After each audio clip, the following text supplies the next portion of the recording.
नमस्कार, ANB news देख रहे हैं यहाँ पर मैं हूँ आपके साथ मुस्कान। स्वागत है आप सभी का एएनबी न्यूज के स्पेशल बुलेटिन राजधानी लाइव में। तो चलिए खबरों की शुरुआत करते हैं। 7 दिसंबर यानी आज सीएम योगी आदित्यनाथ शाजापुर आएंगे। सीएम के कार्यक्रम में जिले को बड़ी सौगात मिलने की उम्मीद है। साथ ही दूसरी पार्टी को अलविदा कहते हुए कई चेहरे भी बीजेपी में शामिल हो सकते हैं। ऐसा नगर निकाय चुनाव से जोड़कर भी देखा जा रहा है। कई लोगों के बीजेपी में शामिल होने की चर्चा है। सीएम का हेलीकॉप्टर पुलिस लाइन में उतारा जाएगा, वहां से वो सड़क मार्ग से कार्यक्रम स्थल तक पहुंचेंगे। जगह जगह बैरिकेडिंग की जा रही है। साथ ही सड़कों की सफाई और मरम्मत का काम भी होने लगा है। शहर की सरकार बनाने में बीजेपी कई वर्षों से प्रयास कर रही है, लेकिन उसका सियासी वनवास खत्म नहीं हो पा रहा। इस बार पार्टी पूरा जोर लगा रही है। नगर पालिका परिषद शाजापुर में कई बार से सपा का ही कब्जा रहा है। नगर निगम बनने के बाद पहली बार हो रहे निकाय चुनाव में बीजेपी हर हाल में यहां भगवा झंडा फहराना चाहती है। इसी तरह कई नगर पंचायतों में दूसरे दलों के अध्यक्ष जीतते आए हैं। नगर निकाय चुनावों में हर जगह बीजेपी के विजय पताका फहराने के लिए संगठन ने अंदरूनी तैयारी पहले से ही शुरू कर दी थी। अब सीएम की सरकार सभा कराकर पार्टी चुनाव प्रचार में आगे रहना चाहती है। सीएम के मंच पर कैबिनेट मंत्री सुरेश खन्ना, ज्योतिन प्रसाद और सहकारिता मंत्री जेपीएस राठौड़ मौजूद रहेंगे। संगठन के नेताओं के अलावा पड़ोसी जिलों के मंत्री भी जरा आ सकते हैं। पुलिस ने सुरक्षा का प्लान तैयार कर लिया है। पुलिस लाइन से कार्यक्रम स्थल तक पुलिस तैनात रहेगी।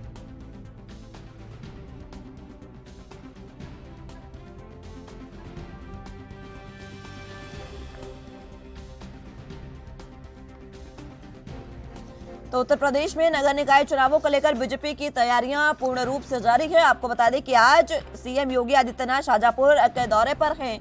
सीएम के कार्यक्रम में जिले की बड़ी सौगात जिले को मिलने जा रही है और सौगात के साथ साथ ये भी कहा जा रहा है कि दूसरी पार्टियों को अलविदा करते हुए कई चेहरे शामिल बीजेपी में हो सकते हैं।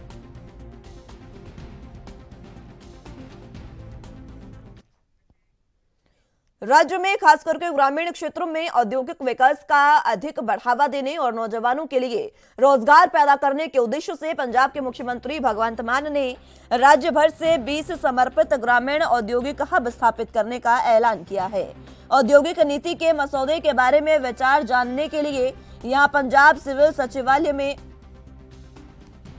उद्योगपतियों के साथ मीटिंग की अध्यक्षता करते हुए मुख्यमंत्री ने कहा कि यह कदम 2 उद्देश्यों की पूर्ति करेगा, क्योंकि एक तरफ जहां औद्योगिक विकास को बढ़ावा देगा, वहीं दूसरी तरफ ग्रामीण नौजवानों के लिए रोजगार के नए आयाम सृजित करेगा।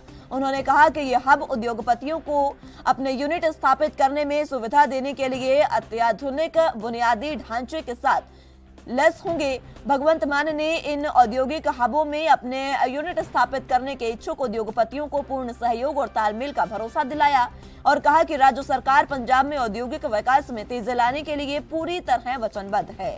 मीटिंग के दौरान मुख्यमंत्री ने अलग अलग जिलों की खास वस्तुओं के उत्पादन की यकीनन बनाने के लिए भी एक जिला एक उत्पाद का विचार भी पेश किया। उन्होंने कहा कि इससे औद्योगिक वस्तुओं के उत्पादन को बढ़ावा मिलेगा और उद्यमियों को एक जिले में से बढ़िया गुणवत्ता वाले उत्पाद पैदा करने के योग्य बनाया जाएगा। भगवंत मान ने यह कहा कि राज्य भर के बहुत से जिलों में कई उत्पादों में महारत है और इसकी संभावना को एक जिला एक उत्पाद पर केंद्रित करके आगे बढ़ाया जा सकता है। इस खबर पर ज्यादा जानकारी के लिए चंडीगढ़ से संवाददाता अमित कुमार हमारे साथ मौजूद हैं। अमित, जिस तरीके से उद्योगपतियों के साथ भगवंत मान ने मुलाकात की, क्या कुछ इसमें खास रहा और किस तरीके से सुझाव दिए गए? देखिए, इसमें सीधी तौर पर बात करें तो इस बार हम कह सकते हैं कि ग्रामीण क्षेत्रों के ऊपर स्पेशल फोकस किया गया। अगर हम कहें कि जो स्पेशल एरियाज हैं जहां से हम कह सकते हैं कि एक अच्छा टर्नआउट मिल सकता है, एक स्पेशलिटी है किसी एक पर्टिकुलर एरिया की, तो उस एरिया स्पेसिफिक अगर हम कहें कि हम कह सकते हैं कि उसी एरिया स्पेसिफिक प्रोडक्ट लगाने की बात की गई। अगर हम बात करें तो 1 डिस्ट्रिक्ट 1 प्रोडक्ट का विचार पेश किया गया। जैसे कि हम कह सकते हैं किसी पर्टिकुलर रीजन में अगर हम कहें कि सरसों की खेती अच्छी होती है, तो वहां पे एक हम कह सकते हैं कि कच्चे तेल का प्लांट लगाने की कंसिडरेशन की जा रही है। इससे उस एरिया में ज्यादा बदलाव करने की जरूरत नहीं है। उस एरिया के लोगों को अच्छी अपॉर्चुनिटीज मिलेगी, उस एरिया के युवाओं को अच्छा रोजगार मिलेगा और साथ ही साथ अच्छे प्रोडक्ट में हम कह सकते हैं कि उनकी टर्नओवर भी होगी और इससे जो खुद उद्योगपति है उनको भी अपने लिए जो उन्हें रॉ मटेरियल चाहिए उसके लिए उन्हें ज्यादा भटकना नहीं पड़ेगा और साथ ही साथ हम कह सकते हैं ईज ऑफ कन्वीनियंस रहेगी कि ज्यादा दूर नहीं जाना। तो हर एक डिस्ट्रिक्ट की अपनी अपनी स्पेशलिटी देखकर एक स्पेसिफिक मार्क रखा गया है।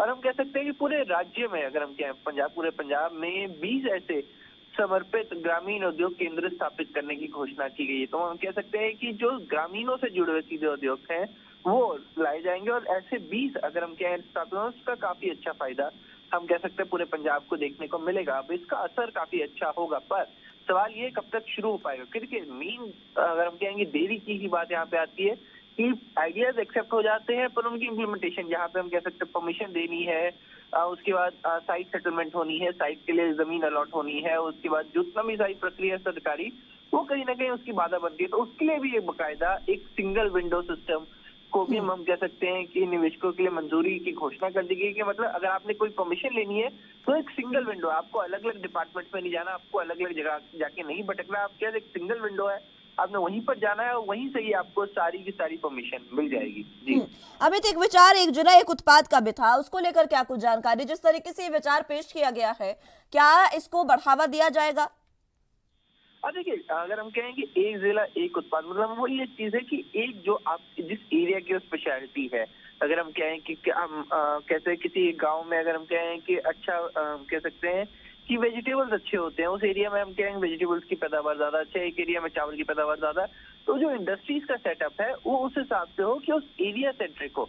अगर हम कहें कि जहाँ पे सब्जियां अच्छी हैं तो वहाँ पे हम कह सकते हैं कि जो सब्जियों के लिए प्रोसेसिंग प्लांट है, जो हम कह सकते हैं कटाई छटाई करने के लिए, उन्हें प्रोसेस करने के लिए, साफ रखने के लिए, उनको स्टोर करने के लिए, तो वो जो इंडस्ट्री सेटअप की जाएगी वो उसके लिए जरूरी होगी और उसके हिसाब से हम कह सकते हैं कि उन्हें सेटअप किया जाएगा। तो कहीं ना कहीं हम कह सकते हैं कि कहीं एक सिस्टमैटिक प्लान तरीके से जितनी भी इंडस्ट्रीज आएंगी उनको सेटअप दिया जाएगा, मतलब उनको लोकेशन उस हिसाब से दी जाएंगी। पहले उद्योगपतियों से पूछा जाएगा कि आप किस एरिया में फोकस करना चाहते हैं, आप क्या ऑयल्स में जाना चाहते हैं, आप सब्जियों में जाना चाहते हैं, आप दालों में जाना चाहते हैं, उन सभी चीजों को पूछ के उसके हिसाब से उन्हें एरियाज अलॉट किए जाएंगे। या फिर हम क्या है कि उनको एक रिकमेंडेशन की जाएगी कि आप माजा में जाइए, यहाँ पे आपको आसानी से जो खेती है यहाँ पे आपको दालें मिल जाएंगी, सब्जियां मिल जाएंगी, कुछ मिल जाएगी। तो ऐसे ऐसी चीजें स्पेसिफिक मिल जाएंगी ताकि आपको ज्यादा घूमना ना पड़े और आपको ग्रामीणों से भी अच्छी बनेगी और ग्रामीण को एक अच्छा सोर्स, अगर हम कहेंगे सरकार छोड़ के उनके एक अच्छा सोर्स होगा जहाँ पे वो अपना सामान दे सकते हैं। ठीक है अमित, बहुत शुक्रिया आपका हमारे साथ जुड़ने के लिए और तमाम अहम जानकारी हम तक पहुंचाने के लिए।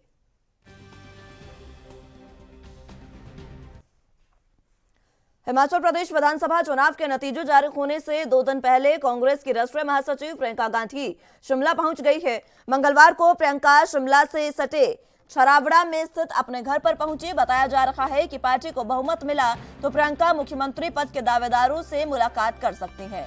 प्रियंका के इस दौरे को नतीजे जारी होने के बाद कांग्रेस के विधायकों को एकजुट रखने से जोड़कर भी देखा जा रहा है। विधानसभा चुनाव के दौरान प्रियंका गांधी ने छराबड़ा स्थित अपने घर से ही चुनाव प्रचार की कमान संभाली थी और अब वो वहां पर एक बार फिर से पहुंच गई हैं।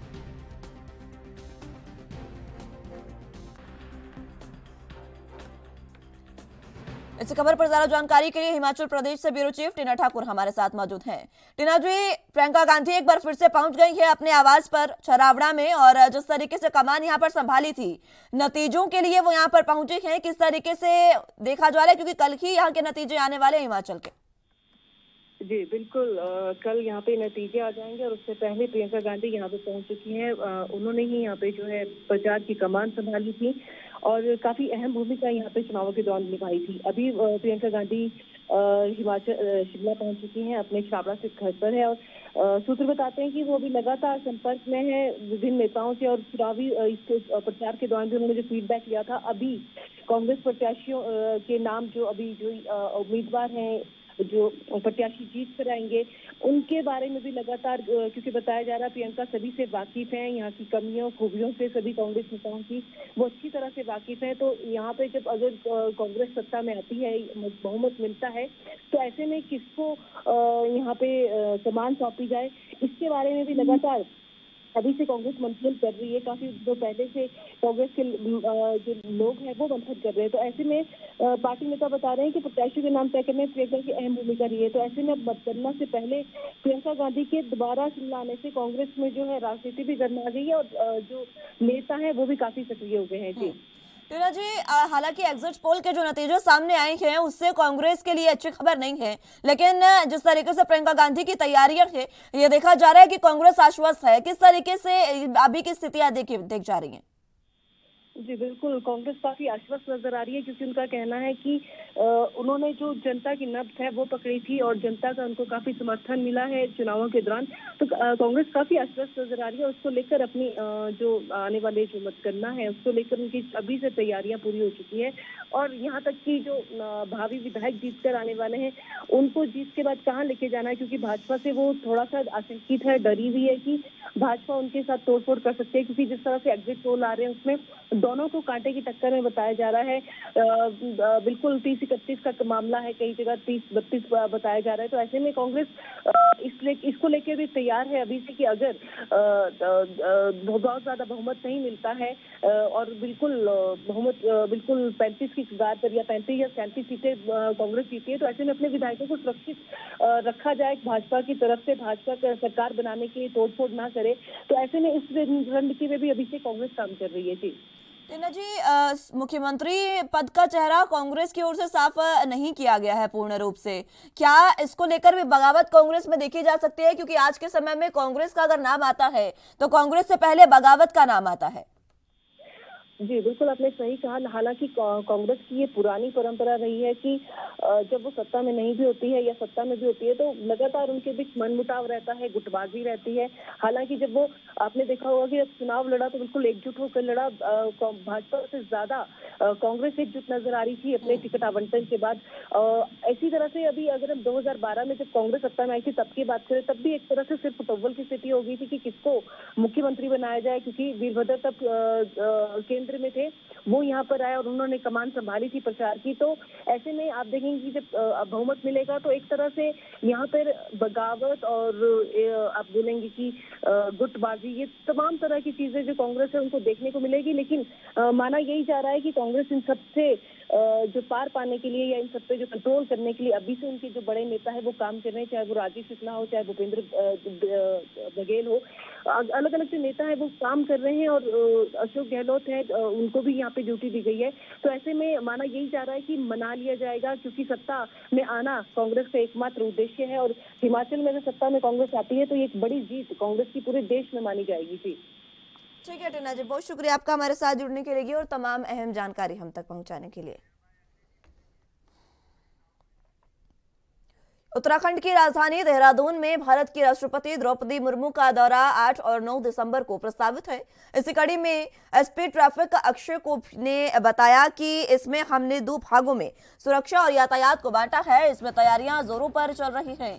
उन्होंने कहा कि 4 जनपदों की एडिशनल फोर्स को देहरादून में राष्ट्रपति के दौरे को लेकर लगाया जाएगा। वहीं उन्होंने ये भी कहा कि एडवांस लाइजनिंग की मीटिंग भी देहरादून में हो रही है। राष्ट्रपति का देहरादून दौरे में लाल बहादुर शास्त्री प्रशासनिक अकादमी मसूरी और दून विश्वविद्यालय में कार्यक्रम प्रस्तावित है और इसी को देखते हुए सुरक्षा भी बेहतर और बेहद कड़ी कर दी गई है। शहर को 0 जोन घोषित किया जाएगा। राष्ट्रपति का काफिला शहर के जिन इलाकों से गुजरेगा वहां पर पुलिस फोर्स को उच्च अधिकारियों के साथ तैनात किया जाएगा।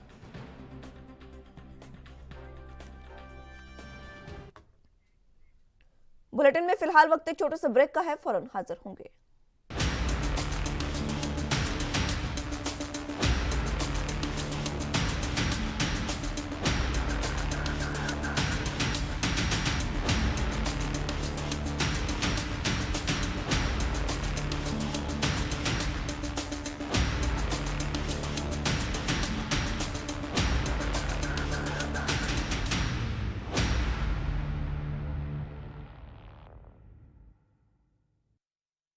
ब्रेक के बाद एक बार फिर से स्वागत है आप सभी का राजधानी लाइव में। तो बात उत्तराखंड की राजधानी देहरादून की कर रहे थे, जहां पर 7, 8 और 9 तारीख को राष्ट्रपति द्रौपदी मुर्मू जो है वो उत्तराखंड के देहरादून के दौरे पर रहने वाली है। इसी पर ज्यादा जानकारी के लिए देहरादून से संवाददाता सतीश कोठारी हमारे साथ मौजूद हैं। सतीश, फिलहाल राष्ट्रपति के दौरे को लेकर किस तरीके की तैयारियां जारी है? जी मुस्कान, देखा जाए तो लगातार पुलिस प्रशासन और उत्तराखंड प्रशासन शासन प्रशासन पूरी तैयारी पे लगा हुआ है। राष्ट्रपति के दौरे को लेकर पूरी तैयारियां हो चुकी हैं, लगातार रिहर्सल चल रही है तैयारियों की। चाहे ट्रैफिक की बात करें हम, चाहे कानून व्यवस्था की बात करें, चाहे रोड की बात करें, चाहे शासन की बात करें, लगातार तैयारियों पे लगे हुए हैं। ठीक है सतीश, बहुत शुक्रिया आपका हमारे साथ जुड़ने के लिए और तमाम अहम जानकारी हम तक पहुंचाने के लिए। मुख्यमंत्री भूपेश बघेल अपने प्रदेशव्यापी भेंट मुलाकात अभियान के अंतर्गत 7 दिसंबर को महासमुंद जिले के विधानसभा क्षेत्र सरायपाली में आमजनों के बीच पहुंचकर शासकीय कार्यक्रम और योजना के मैदानी स्तर पर क्रियान्वयन का फीडबैक लेंगे।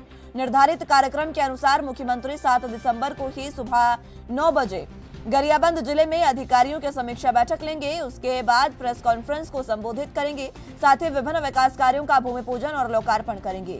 इसके बाद मुख्यमंत्री बघेल सुबह 10:50 पर गरियाबंद के नवीन पुलिस ग्राउंड हेलीपैड से हेलीकॉप्टर द्वारा रवाना होंगे और 11:30 पर महासमुंद जिले के तहसील सरायपाली के ग्राम बालोद स्थित हाई स्कूल ग्राउंड में हेलीपैड से पहुंचेंगे और उसके बाद कार्यक्रम में शिरकत करेंगे।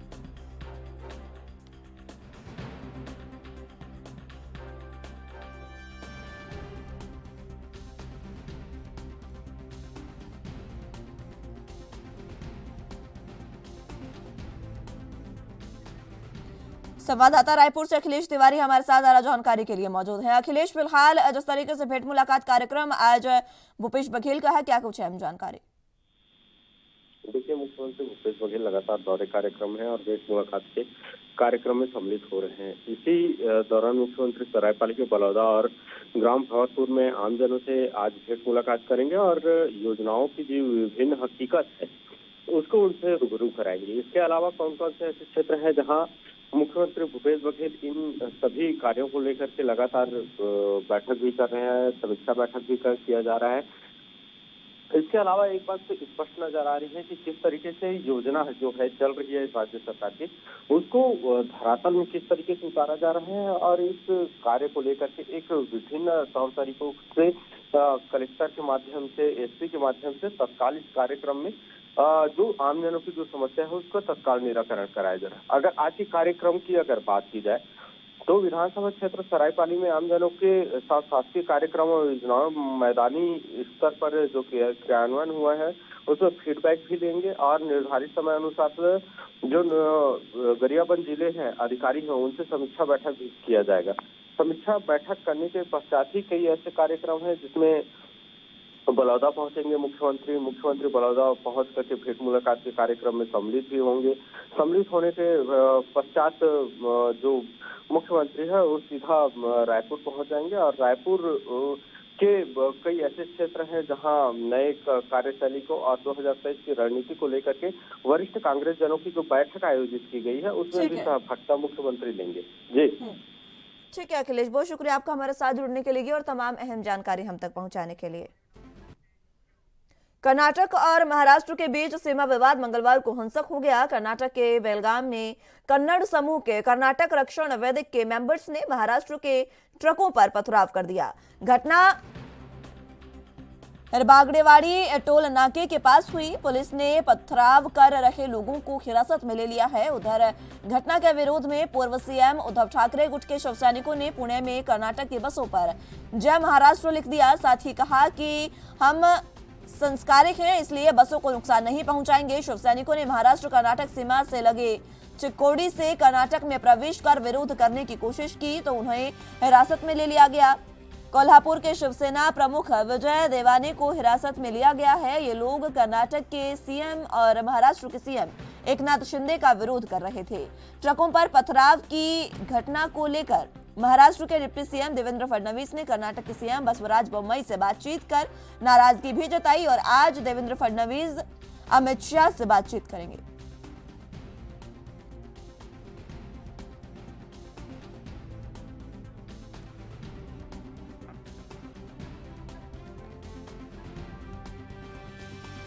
तो आपको बता दें कि महाराष्ट्र और साथ ही साथ कर्नाटक का जो सीमा विवाद है वो मंगलवार को हिंसक हो गया।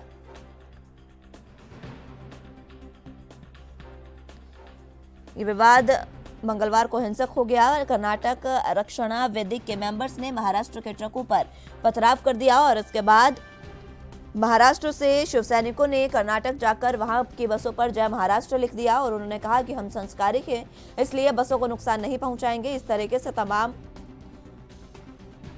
कोशिश जो है वो इस विवाद को हवा देने के लिए की गई। हालांकि इसके बाद नाराजगी जताते हुए देवेंद्र फडणवीस ने कर्नाटक के सीएम बसवराज बोम्मई से मुलाकात की। इस खबर पर ज्यादा जानकारी के लिए मुंबई से संवाददाता सत्यप्रकाश सोनी हमारे साथ मौजूद हैं। सत्यप्रकाश, कर्नाटक महाराष्ट्र विवाद लगातार बढ़ता जा रहा है और अब ये हिंसक भी होता चला है, क्या कुछ अहम जानकारी? जी बिल्कुल, देखिए कर्नाटक का सीमा विवाद लगातार महाराष्ट्र में देखा जा रहा है। महाराष्ट्र में खासकर शिवसैनिक लगातार आक्रामक है। मुंबई और महाराष्ट्र के कई इलाकों में तमाम तरह की घटनाएं सामने आई है, जिसमें आपने देखा होगा कि पुणे में भी जो कर्नाटक की गाड़ियों पर स्याही फेंकी गई और महाराष्ट्र के बॉर्डर कर्नाटक बॉर्डर पर भी कर्नाटक की गाड़ियों पर जो है जय महाराष्ट्र लिखकर उसे भेजा गया। जबकि पुणे में महाराष्ट्र के जो तमाम सैनिक हैं उन्होंने कहा कि हम हिंसक नहीं है, इसलिए हम तोड़फोड़ नहीं कर रहे, लेकिन हमें जवाब देने आता है। इस पर जो है कहीं कहीं सियासी हलचल तेज हो गई है। तमाम राजनेता अपनी अपनी बात रख रहे हैं। खासकर देवेंद्र फडणवीस ने कल मीडिया से बातचीत करते हुए कहा है कि हमने सीएम बिश्नोई से बातचीत किया है और इस पूरे मामले को जल्द से जल्द निपटा लिया जाएगा, लेकिन लोगों को शांति बनानी चाहिए, इस तरह का उपद्रव नहीं करना चाहिए। जिस तरीके से ये हिंसक प्रदर्शन इस समय देखने को मिला, हालांकि शिव सैनिकों की ओर से हिंसक प्रदर्शन नहीं किया गया, इसको लेकर आज देवेंद्र फडणवीस से अमित शाह मुलाकात करेंगे, बातचीत करेंगे, उसको लेकर क्या जानकारी? देखिए, सीएम बिश्नोई ने महाराष्ट्र के डिप्यूटी सीएम और सीएम दोनों से बात किया था, क्योंकि जिस तरह से भारतीय जनता पार्टी के दो नेता कर्नाटक दौरे पे जाने वाले थे, उन्होंने बिश्नोई ने उन्हें रोका और ये कहा कि अभी स्थिति ठीक नहीं है, ऐसे में आना ठीक नहीं होगा। सवाल जो है सुरक्षा मुहैया कराने का है, तो ऐसे में रुकना चाहिए और अगर आते हैं तो गलत कदम हो जाएगा। इसको लेकर कहीं कहीं सैनिक आक्रामक है, क्योंकि कर्नाटक में भी भारतीय जनता पार्टी की सरकार है और महाराष्ट्र में भी भारतीय जनता पार्टी और एकनाथ शिंदे की सरकार है। ऐसे में विवाद किस बात को लेकर है, इस पर जो है कहीं कहीं मंथन करने की जरूरत है, क्योंकि लगातार जिस तरह से मराठी मानुष को जो है कर्नाटक में मारा गया, उनके साथ जो है दुर्व्यवहार किया गया, उसको लेकर कहीं कहीं सैनिक नाराज है और यही वजह है कि महाराष्ट्र में सियासत जो है कहीं कहीं अब तेज होती नजर आ रही। ठीक है सत्यप्रकाश, बहुत शुक्रिया आपका हमारे साथ जुड़ने के लिए और तमाम अहम जानकारी हम तक पहुंचाने के लिए। फिलहाल के लिए राजधानी लाइव में मेरे साथ बस इतना ही। तमाम अहम खबरों के लिए आप देखते रहिए ANB न्यूज। नमस्कार।